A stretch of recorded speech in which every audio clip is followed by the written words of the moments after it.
everyone, welcome to the Real Estate Tax Tips channel. My name is Cherry Chen, a chartered professional accountant located in Oakville, Ontario, Canada. And I'm on a mission to become the Google map for hardworking Canadians seeking financial freedom. And today's topic is, should you invest your money through a corporation or should you invest directly in your personal name? Now, this particular video is going to answer the question for small business owners only. If you are the investors just starting out and your money is earned in your own personal name, or you are borrowing against your primary home residence using the HELOC money to invest, this video may not be for you. Before I get started to answer the question whether a small business owner should invest in a corporation or should they invest personally, please give us a thumbs up if you think the video is useful. If you are one of the people that are starting out just investing and not sure how you should structure your investment, or if you're borrowing money from your home equity line of credit to invest, make sure you also hit the subscribe button, because I'm going to do another video on how you should structure your investment subsequently. So when that video gets released, you will be the first getting notified. Now, with that, let's get started. Let's dive into today's topic. Now, the reason why we need to talk about this particular topic is because small business owners get to earn their business income. Small business owners like myself, I'm an accountant, I have my business, I earn the business income in my corporation. We have something called small business deduction limit. And what it really means is that when we earn our income within the corporation, we can pay as low as 12.2% corporate income tax inside the corporation. The personal income tax system in Canada, we are operating in this progressive tax system. Now, progressive tax system means that if you make a lot of money, the more money that you make, the more tax that you would have to pay. The highest marginal tax rate in Ontario is 53.5%. Imagine comparing paying 12.2% versus paying 53.5%. It's almost like a no-brainer that majority of the small business owners would like to pay 12.2% tax to the government, right? Now, earlier this year, our federal government decided to increase the capital gain inclusion rate when someone earns capital gain. Now, historically, the capital gain has an inclusion rate of 50%. What it really means is that if you are an investor, you invest the money and you make $100,000 capital gain, 50%, which is the 50% inclusion rate, is taxable. So $100,000 capital gain that's made, only 50% of that $100,000 is taxable. So only $50,000 is taxable. So that taxable $50,000 is being added to the taxpayer's taxable income, and you pay tax accordingly based on the applicable tax rate. Now, what changed was that earlier this year, the government announced that, hey, instead of 50% inclusion rate, we're going to make a change in the system. Starting June 25th of this year, to June 25th, 2024, for any capital gain earned in the personal name, the first $250,000 that you earn in your personal name, it still stays the same 50% inclusion rate applies. But anything above and beyond that $250,000, instead of 50% tax inclusion rate, it's now becoming 2/3 inclusion rate. So instead, same $100,000 capital gain that we're talking about, 50% instead of $50,000 being taxable.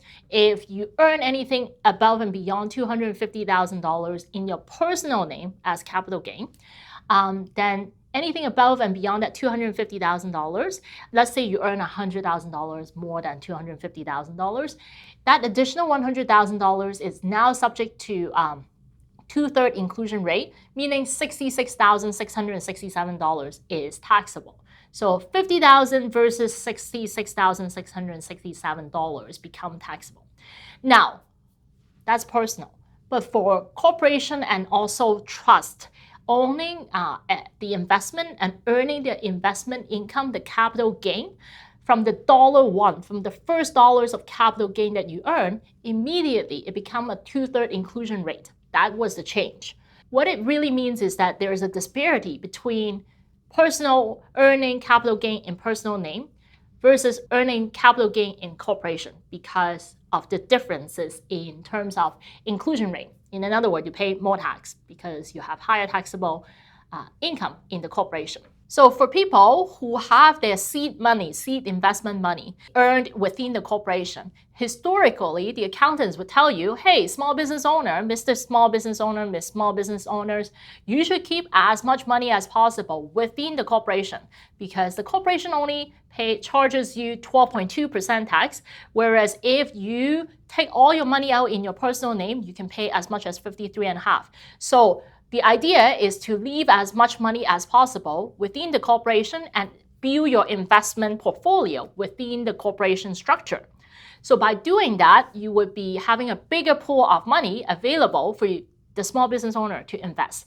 Now, because of the rule change, people would wonder, like, hey, if I'm earning capital gain in the corporation, I need to have this 2/3 inclusion rate. So meaning that I have to pay more taxes if I earn the capital gain in my corporation's name.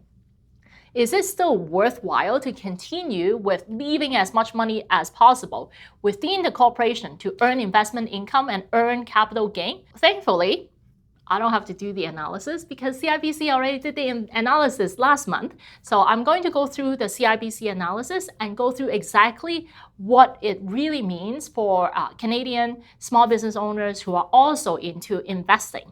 Now, let's look at the report together. It was released last month, October 2024. As the title dictated by CIBC, Just Leave It, Corporate versus Personal Capital Gain Investing. It almost sounds like that you should always leave it in a corporation. But we're going to look into the two scenarios. So the two scenarios basically look at having $10,000 net income essentially available within the corporation. You don't need the money. You can choose to leave the $10,000 in the corporation and invest in some sort of investment that would give you 5% capital gain after you invest in it for 1 year. Or you can take the $10,000 out, pay the corporation tax, pay the personal tax, and then use the residual money to invest in your personal name. So we're going to look into the two different scenarios. So what you see in front of you is the first example. So now assuming the corporation, the small business corporation earns the $10,000, because the corporation tax is only 12.2% in Ontario, so this corporation will pay $1,220 of tax. So meaning that after paying the corporation tax, the corporation has $8,780 available for investment. Now, if that corporation, the small business owner, decide to invest the entire $8,780 for the investment and earn 5% return on it after 1 year, this corporation is going to generate $439 of capital gain. Now, out of the $439 of capital gain, 2/3 of that $439 would become taxable, and you essentially pay the investment income, the passive income tax, which is 50% on that 2/3, and this would be $147 corporation tax on the capital gain. And after paying that, you have $292 left. And if you decide to draw out, the small business owner decide to draw out the entire $292, there is a refundable amount available for the corporation. So there is a refund of $90 from this $147 that he initially paid. So essentially the amount available to distribute as dividend from the corporation would be $382 from this $439 initial 5% return. Now, when we declare the $382 out as dividend, a portion of it is non-taxable. Because the dividend is capital gain, 1/3 of that $439 would be non-taxable. So that non-taxable amount can be drawn out by the person as a non-taxable amount as well. So that 1/3 of 439, which is equivalent to $146, can be drawn out to personal name without paying any personal tax. Now, the rest of them, which is equate to $236, $382 minus the $146 that's non-taxable, that $236 become the non-eligible dividend. And under this particular scenario, the personal tax on that $236 is $113. And the net amount available after paying all the taxes, including the corporation tax, the passive tax, the corporation tax, the passive income corporation tax, and then the personal income tax, all in all, this person would net about $269 by investing $8,780 corporate dollars into the investment. The $439 investment return would give him after-tax return of $269. Now, that's not bad. It seems not bad. Now, also keep in mind that the personal tax rate that's being used in this calculation is the highest marginal tax rate available. The CIBC report is using the highest marginal tax rate. If your marginal tax rate is lower than that, you will not need to pay the highest marginal tax rate on. So your tax could be lower than this amount. But this calculation is purely based, making the assumption that everyone is paying the highest marginal tax rate. Not everyone is paying it. Very few people are actually paying the highest marginal tax rate. Now, let's look at the scenario number 2. Scenario number 2 basically says that, hey, we are taking all the money out in day 1. We earn the income in day 1 in the corporation and immediately draw the money out into our personal name and then use the residual after-tax money to invest. Now, so if you earn that $10,000, the same corporate business income $10,000, you pay your corporate tax just like the scenario 1. You have $8,780 left after paying the corporation tax.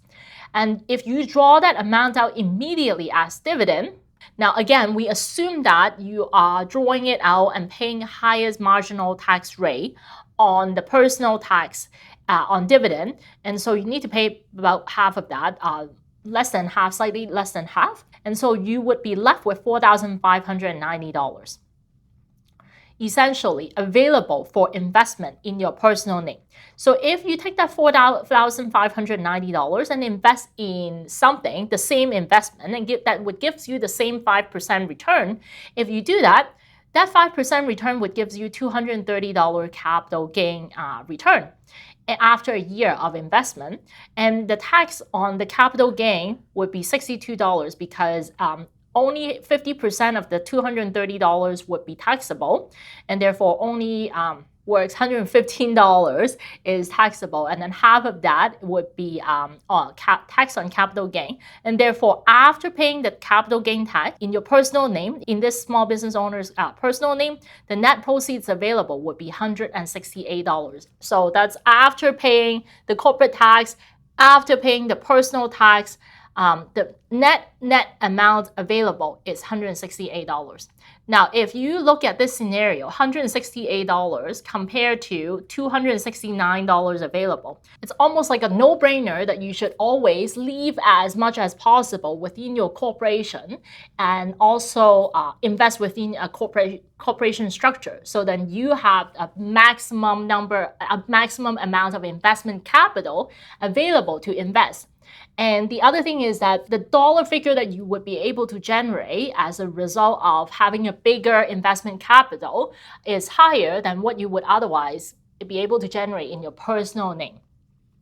Now, obviously, this is a scenario analysis, and this scenario is based on a few assumptions. One of the assumptions is that you pay the highest marginal personal tax rate. It also assumes that you are the only one that's making the money, and you are taking the money out within 1 year. And it also analyzes only 1 year of return, and this could be compounded, and the effect could be even bigger if you are looking at multiple years of return as well. And the scenario could also be different if your personal income tax rate is different. Now, what I encourage you to do if you're unsure at this point is that consult with a professional accountant, consult with someone that you know that knows your situation really well. And if you don't have anyone that's working with you right now, we are always happy to have a consultation with you. If you are a small business owner and your investment capital come from your small business income that's earned within a corporation, It seems like you should keep investing within your corporation structure to earn capital gain. Now, until next time, happy Canadian real estate investing.